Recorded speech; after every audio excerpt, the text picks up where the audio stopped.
Hey, what's up? Kevin Yates here, and I just want to welcome you back to my channel where I empower women to rebuild, reconnect, and reignite their relationships. And this is so that you can take your power back. This is so you can take charge in your relationship and take ownership of your life.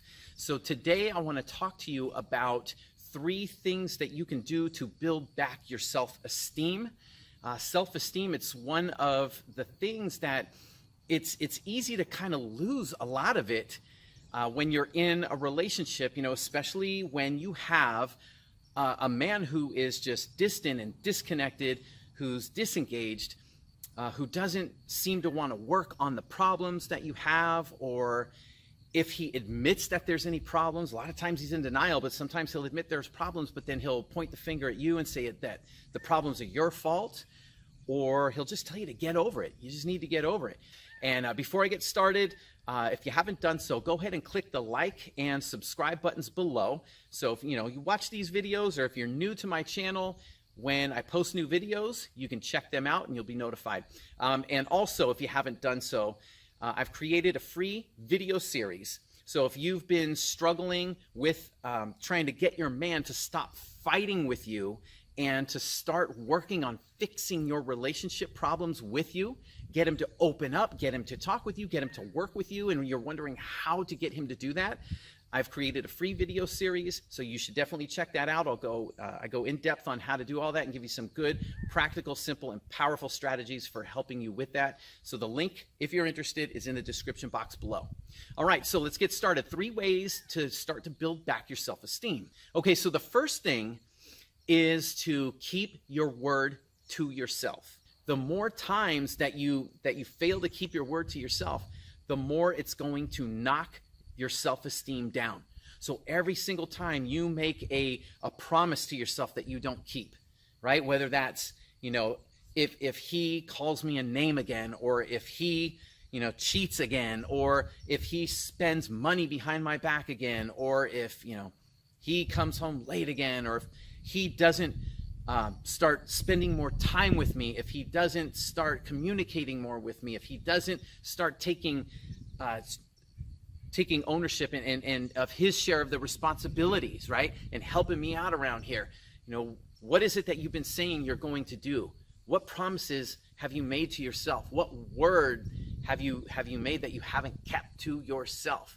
So every single time that you fail to keep your word to yourself, it just chips away a little bit more and a little bit more at your self-esteem. Okay, so the first thing is that you've got to start keeping your word to yourself. Okay, so the second thing now to start to build back your self-esteem is to stop denying, ignoring, repressing, or disowning your own wants and needs, right? So, we all have things that we want. We have things that we need. We have things that we desire. We have hopes. We have dreams, and that goes for not just our lives, but that goes for our relationships as well.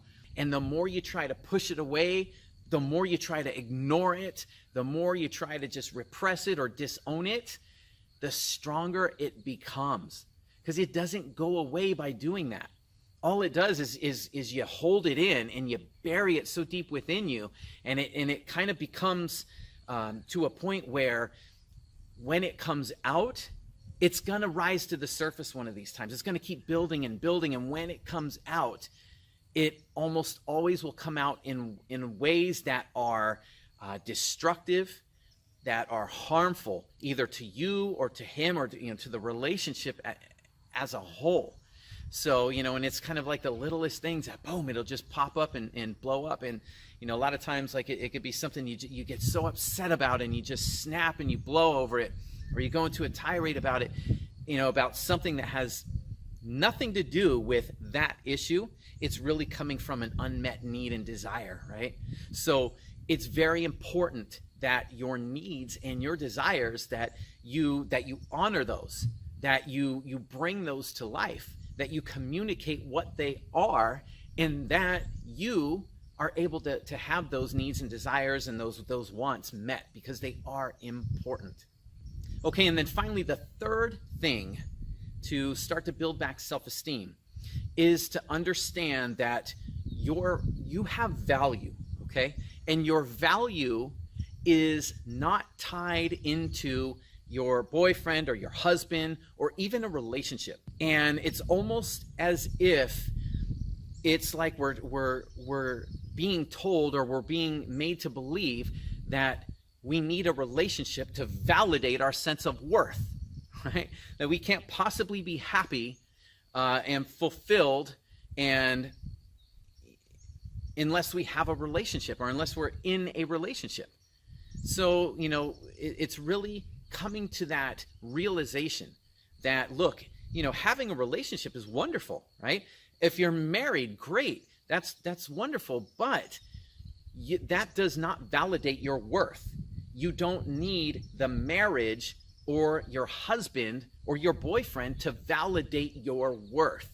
So you have worth regardless if you're in a relationship or not. You have worth because of who you are, right? So it's really realizing that you do have value, you do have worth, and that's really what self-esteem comes down to. Because esteem really comes from the word estimate, which ties into having value, right? So when we start to do things to build our self-esteem, and we start to realize the value that we have because of who we are, then we start to bring our self-esteem up, right? We start to value ourselves more. We start to see that we have value, and we start to raise our self-esteem up.